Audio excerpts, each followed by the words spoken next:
Ang isda, pag inalis mo sa dagat, ano nangyayari? Pero yung dagat pa rin. Yung puno, tanggalin mo sa lupa. Ano nangyayari sa lupa? Pag tinanggal mo yung puno, lupa pa rin.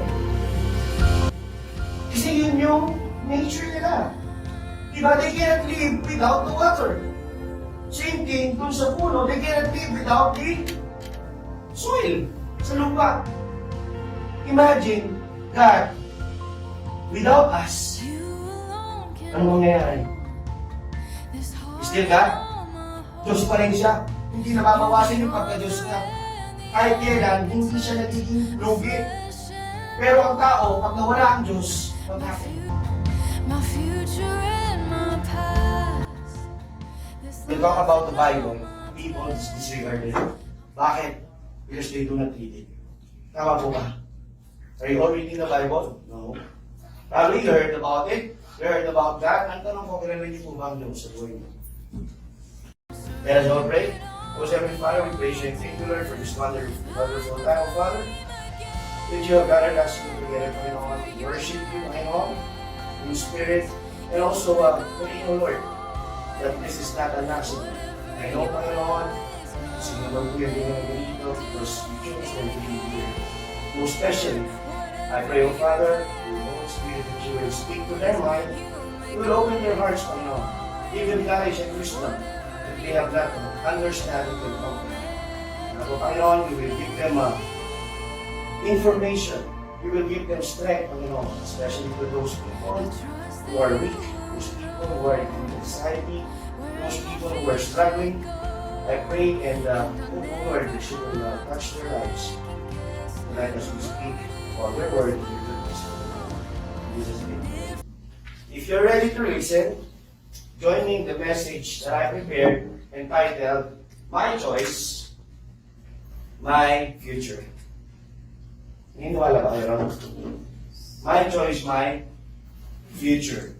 Alam niyo po, magaling tayo mga Pilipino, when something happened bad, lagi tayong nagduduro. Lagi tayong naghahanap someone to blame. We are good with blame game. Lagi may kasalanan sila, but we are not always pointing our fingers on ourselves to assess, to check, to know, to understand if it is really those people o tayo ba ang may problema. And one of the reason kaya tayo nandito lahat is to realign our focus and try to understand ourselves better and how we can develop, no? Paano natin mas mapapabuti yung pagkatao natin. Napaka-importante ng focus. Ano po ba yung focus? No? When you say focus, I actually describe it as, for F, is to find, no? Letter I is, or letter O is organize, and letter C is for clarify, the letter U would be for understand, and letter S would be select. So what does focus mean? Ano yung RC, di ba? Root cause analysis. Kailangan mong alamin kung saan nagmula yung problema.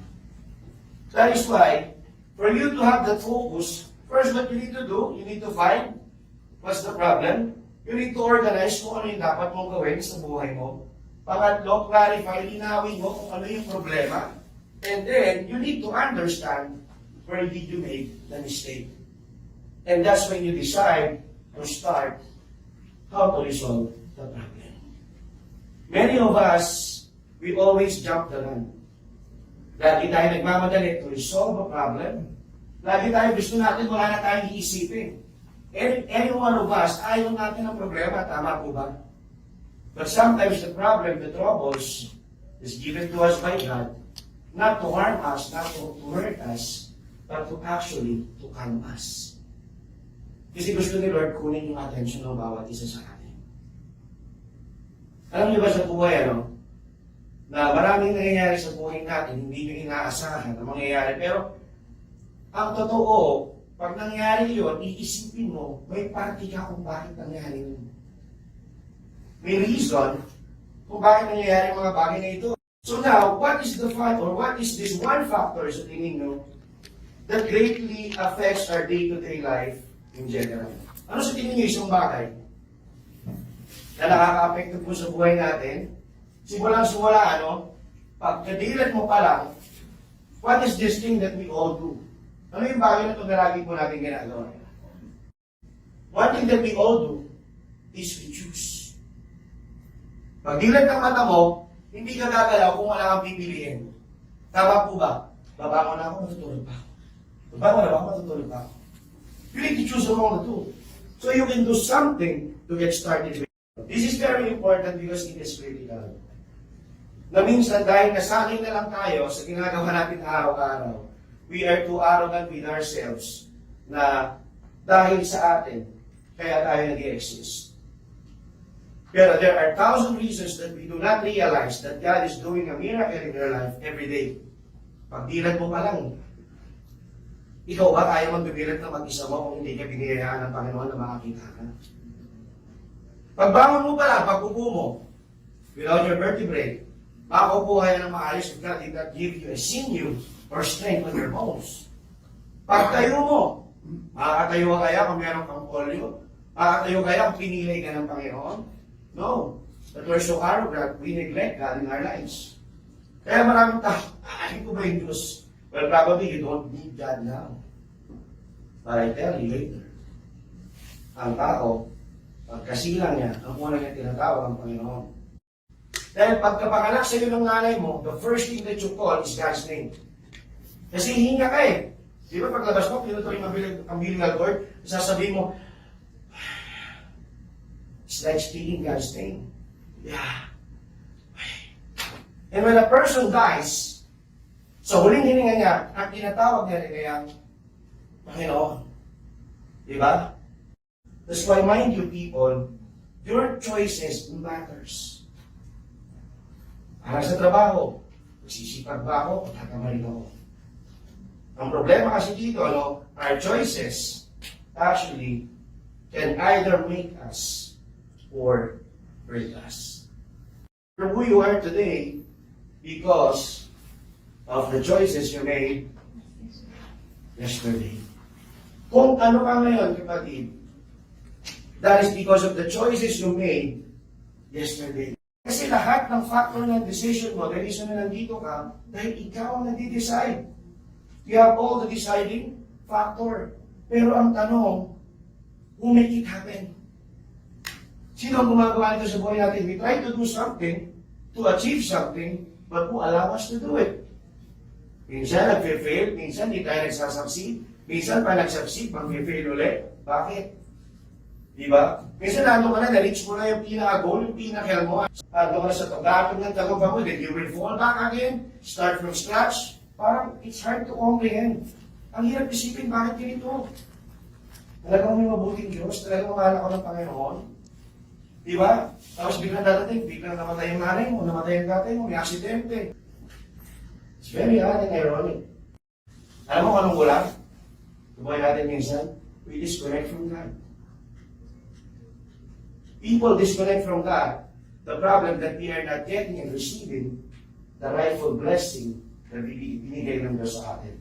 You know why? I will read to you one of the verse, a very striking verse that I would like you to remember.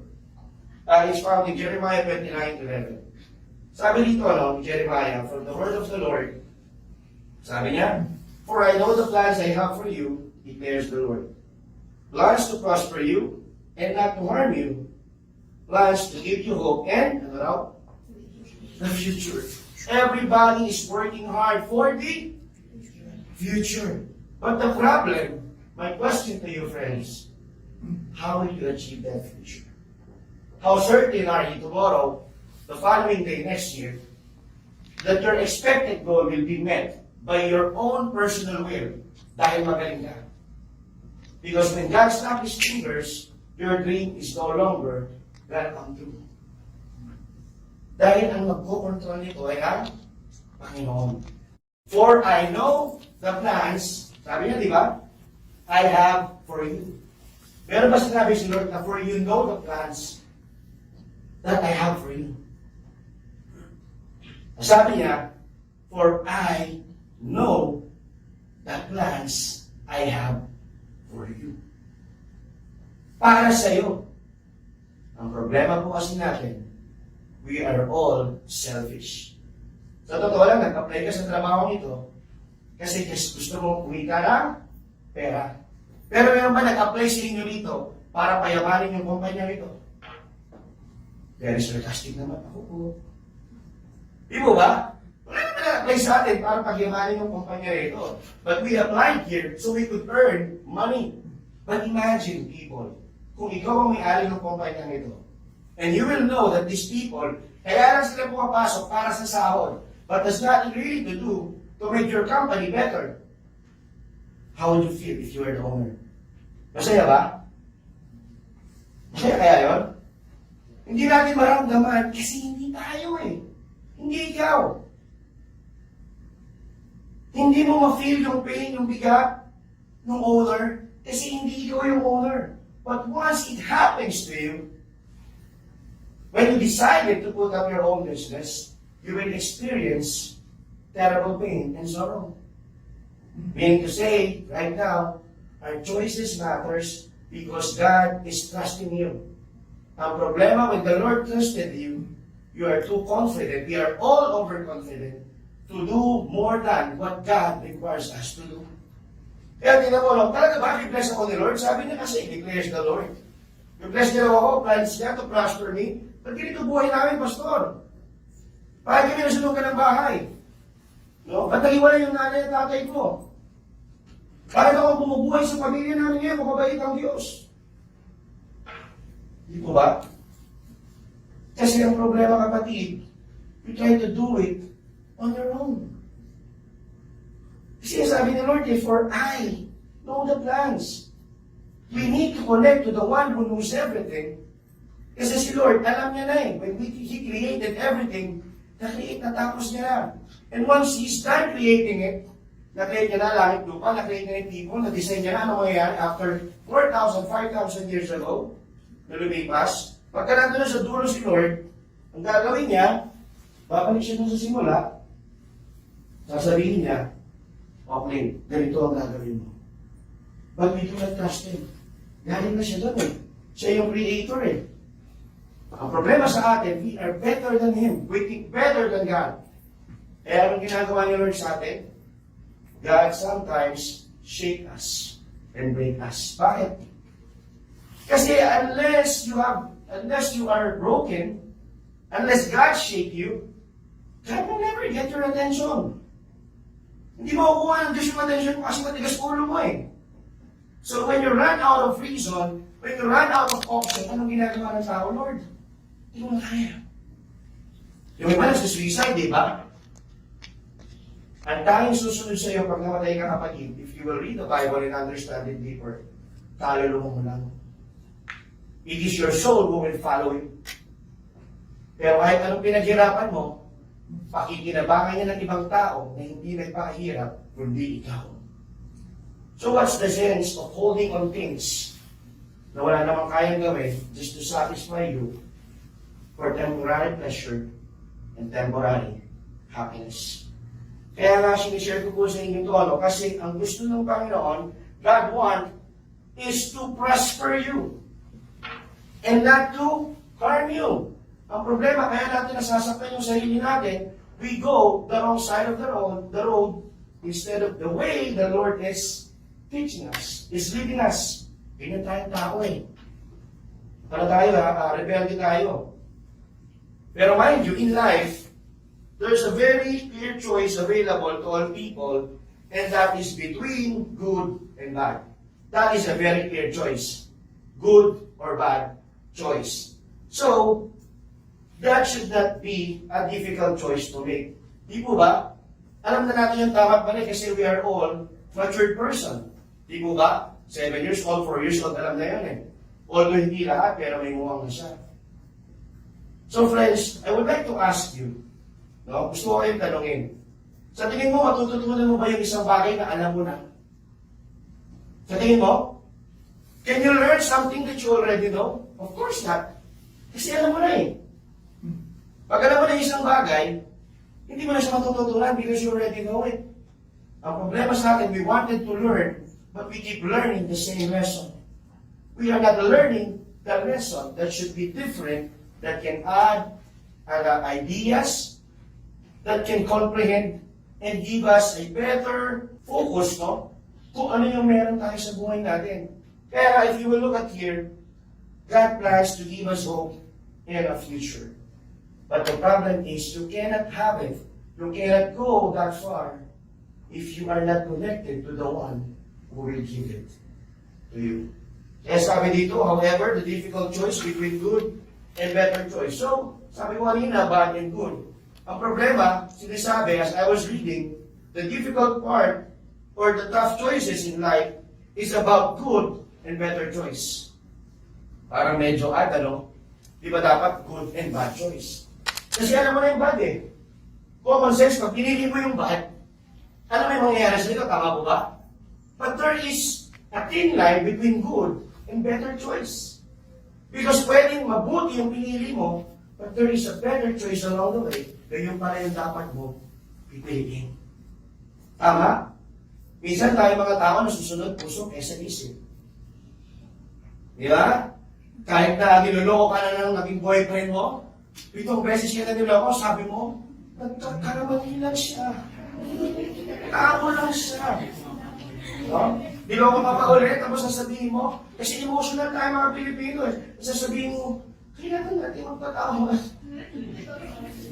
You cannot step up another level if you are making the same choice of your mistakes. Remember, guys, no?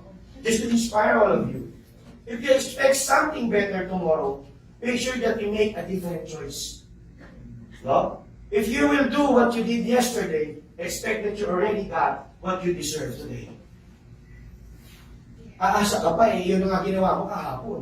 Kung gusto mo, yumaman ka eh, natulog ka lang maghapon. Tapos hihintay mo sa hapon, eh, matatagal naman ang yaman ko.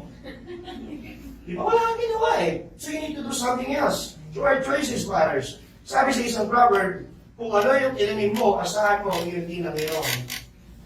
Ang galing. Thank you. So ano yung tinanim mo, syempre yun ang iyong aanihin. Hindi ka pwede nagtanim ka ng mais, pag-ani mo mangga. Pagkatanim ako ng baka, para pagka-ani ko, corned beef na. Imposible yun, di ba? So ibig sabihin, kung ano yung tinanim mo, expect mo na yun din yung aanihin mo. So when you plant bad things along the way, to choose the wrong things along the way, expect, in return, when the harvest comes, when everything is right, aanihin mo, is bad things as well. Tapos iisipin mo, bakit ganito, Lord? Ang bait ko naman sa kapatid ko. Ako nagpa-aral dyan. Sa nanay ko, kahit sinisigawan namin yan, ako yung tumulong dyan. Di ba? Because our focus is ourselves. Nakakalimutan natin, we are just an instrument. We are just an instrument. We cannot be better than God. No one can. I'm not asking you guys to understand this in the perspective of a religious belief, but I want you to understand these things that I'm saying to you, that you will have this personal relationship with God. Hindi ko sinabing maging Kristiyano ka, maging Katoliko ka, maging Iglesia ka, maging ganito ka, o anong religion ka, meron dyan. But what I'm telling you right now is you need to connect with God to make your choices right. Kasi sabi niya, for I know the plans I have for you. He knows. Alam mo ba yung plano ng Diyos sa buhay mo? No. You have a different plan, but God knows the best plan in your life. Kaya naman po, no, yung sinabing proverb na yan, kung ano yung tinanim mo, yun ang aanihin mo. Actually, before that proverb happened, it is written in the book of Galatians. Nasa Bible na siya. Let me read it to you. In Galatians, chapter 6, verse 7 to 9, it says here, do not be deceived. God cannot be mocked. A man reaps what he sows. Whoever sows please their flesh, from the flesh reap destruction. Whoever sows to please the Spirit, from the Spirit will reap eternal life. Verse 9, let us not become weary in doing good, for at the proper time, we will reap a harvest if we do not give up. Napakaganda. No? Kung ikaw, no, magtatanim ka sa mundong ito, if you will plant things, kung mag-i-invest ka na mag-i-invest sa mundong ito, and you have nothing for your soul, expect when the time comes that you need to meet God, nakarating ko ang Diyos sa buhay mo, tatanungin ka ng Diyos, anak, Bakit kita papapasukin sa pintuan na langit? Lord, ang bait-bait ko, ako nagbuhay sa pamilya namin. Diba, ang yabang na natin? But the thing, kung di mo naiisip, dahil naiisip mo yung ginawa mo, pero nakalimutan mo yung ginawa ng Diyos sa buhay mo, ilang taong ka nang mamatay? 80. Diba? Pero yung 8 years na yun, hindi kita siningil sa libreng hininga mo yung buong buhay mo. Every time that we breathe God. Naisip niyo ba yun? Kailan kasi tingin lang Diyos sa buhay mo? Pag di mo siya naaalala. Tapos pag may namatay sa pamilya mo, maaalala natin ang Diyos. Kasi pinapaalala sa atin ng Diyos pag may namamatay, is that we make our choices right. Kung sino yung mga taong mahal mo sa buhay that values you and matters to you, ano dapat mo gawin? You make the moment like it is the last days of your life. Because you will never know. Di mo ba? You will never know. The reason that our choices is very important, so we can connect the dots of being in tune with God's plan. Pag sinabi in tune, nandun tayo sa plantilla, nandun tayo sa purpose ni Lord, that we could reach yung blessings na yon and the good future. Yes, na tayo yung aani, kailangan pagputihin natin kung ano yung ating tinatalim. Before just like you, actually, I'm an arrogant person. Kung marinig ko na, oh, may talk na Bible study, tatay ko gusto. Tatay ko missionary. May church kami sa bahay. But I was the prodigal son. I was the black sheep. Dahil wala sa gulo, lagi nakikipag-away. No? Lakwachero, layas pa ako.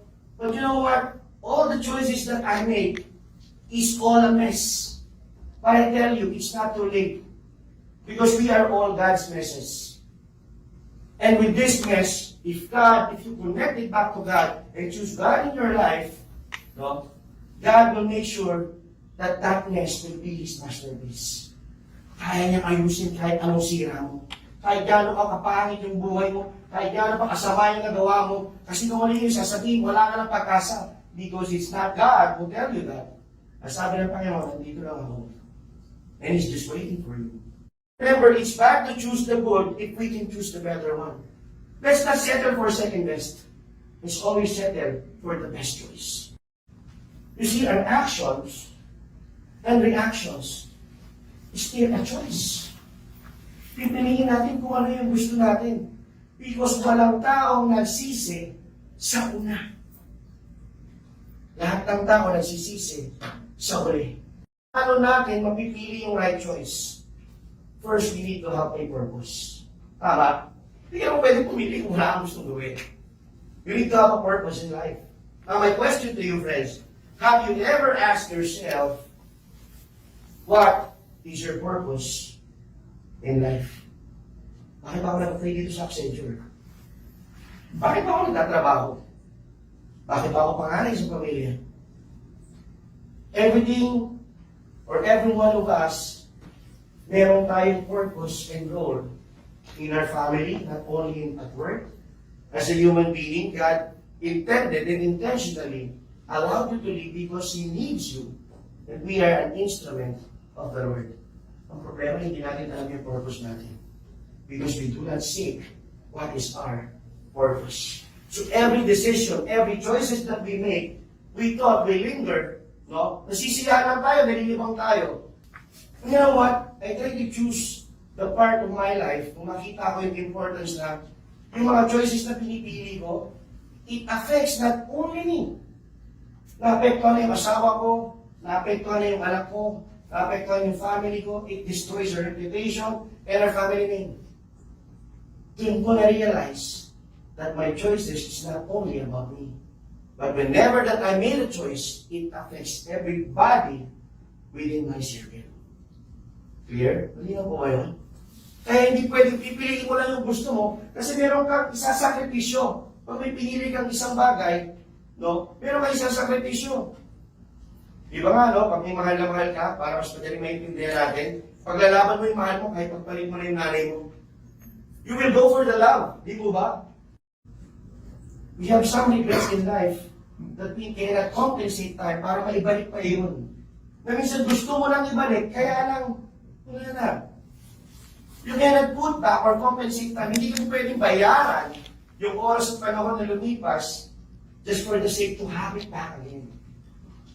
So while you can hold on to these important choices in life, make the most out of it. Ang importante ng purpose natin, you need to understand your purpose because if you do not have a purpose, basically you cannot have a plan. And if you do not have a plan, then basically you plan to fail. Tama po ba? Kasi kung wala kang plano, saan ka pupunta? So my question for you tonight, saan ba papunta ang buhay mo? Saan ba kayo papunta? Are you heading for richness? Or to be rich? Are you heading for treasures? Are you heading for a better life? Gusto mo ba ng mabuting asawa? Gusto mo ba na matitinong anak? And those hardships that I encountered before is my testimony today. Because I made a choice, the right choice in my life.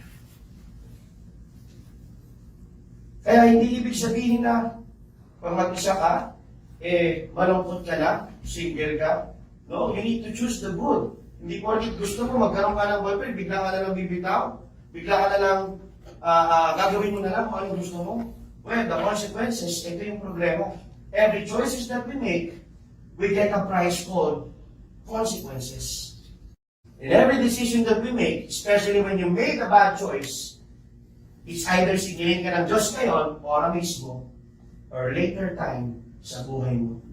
Kung kailan may pamilya ka na, may anak ka na, kung kailan maayos na yung buhay mo, and God will bring back that choice because God is just.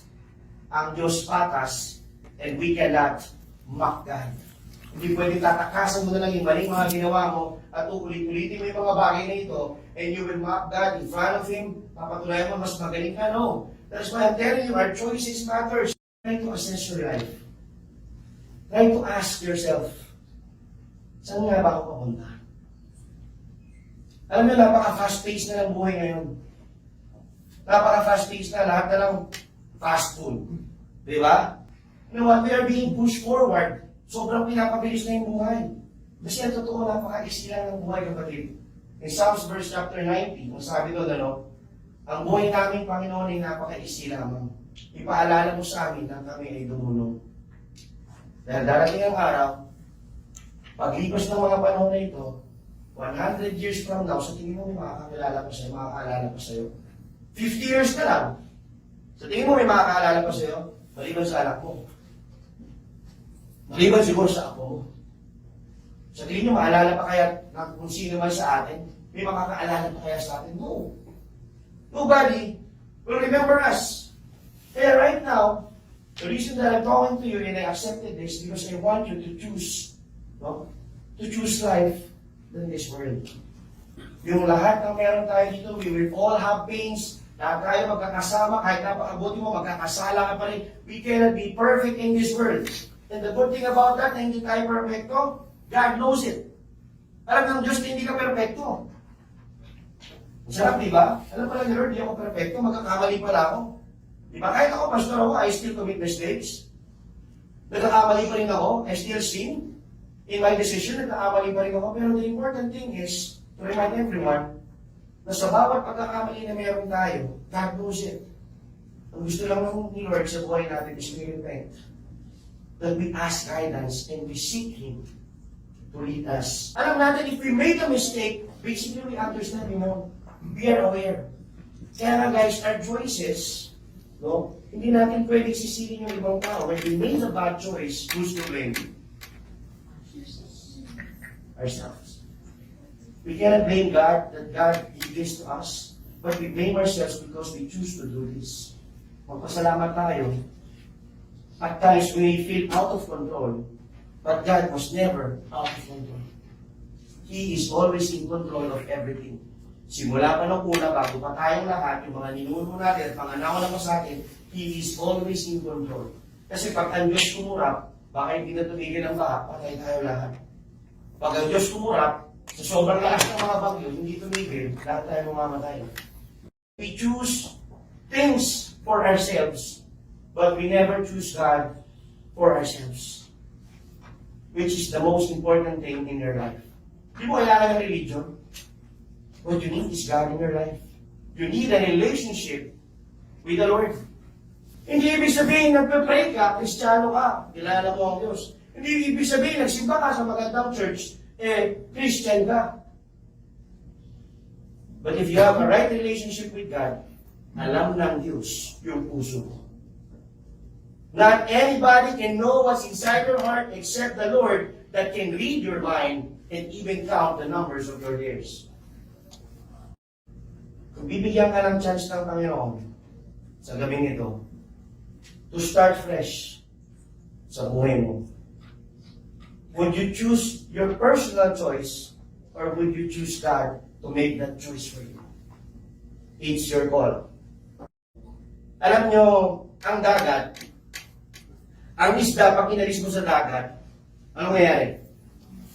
Pero yung dagat pa rin. Yung puno, tanggalin mo sa lupa. Anong nangyayari sa lupa? Pag tinanggal mo yung puno, lupa pa rin. Kasi yun yung nature nila. Diba? They cannot live without the water. Same thing dun sa puno, they cannot live without the soil, sa lupa. Imagine, God, without us, ano mangyayari? He's still God. Diyos pa rin siya. Hindi nababawasan yung pagka-Diyos niya. Kahit kailan, hindi siya nagiging lugi. Pero ang tao, pag nawala ang Diyos, what happened? And tonight, I want you to make a choice, your personal choice of when. God probably is giving you this opportunity to realign, to develop a better relationship sa Kanya. Kung tatanungin kayo ng Diyos ngayon, would you accept me as your Lord and Savior? Is He the Lord of your life? Are you willing to follow what God requires you to achieve that better future that He has in store? So remember, our choices matters. Because if we make a mistake, hindi na natin yung mababago. Do not trade temporary pleasures with permanent regret. Kung hindi mo pipiliin ang Diyos sa buhay mo, wala. Pero hindi mo pipula ng Diyos sa pagiging Diyos mo. So, I would like you to choose God. Personally, me, I have already chosen God in my life. If you want a better future, if you want that hope that God hopes for every one of us, every one of you, you need to choose Him. Kailangan mo piliin ng Diyos para makalungkot ka ang pinakamatalis at akampay sa buhay. Can we all bow down our heads and let us pray? Most Heavenly Father, we praise you and thank you, Lord, for this wonderful time, O Lord. Thank you for this moment that you have given us input. Thank you that you have given us insights. And thank you, Lord, for changing our perspective in a way that we understand and trying to make us a deeper understanding of what you have really in store for us. Salamat, Panginoon, kasi nagkakaroon kami ngayon ng panibagong perspective sa buhay namin. We understand life on a different level. We understand life now, but it's not just easy. But there's a lot more that we need to be careful with our choices. We understand and we realize, Lord, na sa mga choices namin, pwede masira yung relationship namin sa aming asawa, sa aming mga mahal sa buhay. It can affect our daughters, our sons. Ito yung makaka-affect sa relationship, katrabaho, kaibigan. And we're asking you, God, that you help us understand the hardness in our heart, that this will do later on as a precious treasure sa buhay namin. Tulungan niyo po kami that we can walk a life not by our own, but a life that is guided by your life. Na makalakad kami, Panginoon, sa tuwing kami, Panginoon Diyos, ay matadapa. Help us, dear God, ito yung mag-isakay namin para alalayan kami, para makalakad kami, para unti-unti makakapauling kami. Sa tuwing na may hina kami, may your strength, O Lord. Help us, O God, dahil marami sa amin ngayon, may mga problema. Marami sa amin ngayon, may broken family. Marami sa amin ngayon, malamang mawalan ng magulang, kapatid. marami sa amin nga, we might be broke. Ikarang mo. And I know that you are hearing us, O Lord. Yan ba nakikinig ka? And I speak blessing, Lord, to all these people. May you touch their lives, O God. I pray and speak blessing to each and one of them. May you pour on your love that will overflow. Once they go home to their family, it will reach their heart and it will be extended to them because of the love that they receive from you right now. And I hope, Father, that you will impress in their heart and also in their mind. It will be described to them. Sa isip nila, Panginoon, give them new wisdom. Wisdom that they have never known before. Wisdom that they can comprehend and embrace, Panginoon. Itong katotohanan nito, isa ka nang hindi masayang ang buhay ng Diyos. Isa ka nang Panginoon hindi masayang yung panahon at oras. Dahil napaka-iksi lang ng buhay namin. Help us, Lord, to show and share our love with our parents, our families, lalo na sa doon sa mga buhay pang magulang, sa kompleto pang magkakapatid. Help them, Lord, to understand and see how blessed they are because they are still complete. O nawa mo sa kanila ngayon, lahat ng may trabaho, lahat ng nandito ngayon, how blessed we are. Hindi kami namamalimos sa ilalim ng tulay o Diyos. Hindi kami kailangan mangutang, hindi kami kailangan mangingi, pero kami sapat para buhayin yung aming sarili. And thank you for that, O Lord. For giving us the skills and talents, for giving us promotions, for details and peoples that you use, Panginoon, for our promotions, developing us, equipping us, and most of all, thank you for these wonderful people that you gather together. I know, Lord, this is not an accident.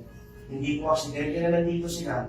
Napilitan man sila o naisip lang man nila na nandito sila, but you chose them to be here for this very purpose, that you would like to show your love for them, and that you would like them to understand that you have a better plan for them, because you are the one who understands, ikaw ang nakakaalam, Panginoon, kung ano yung pinakamabuti sa amin.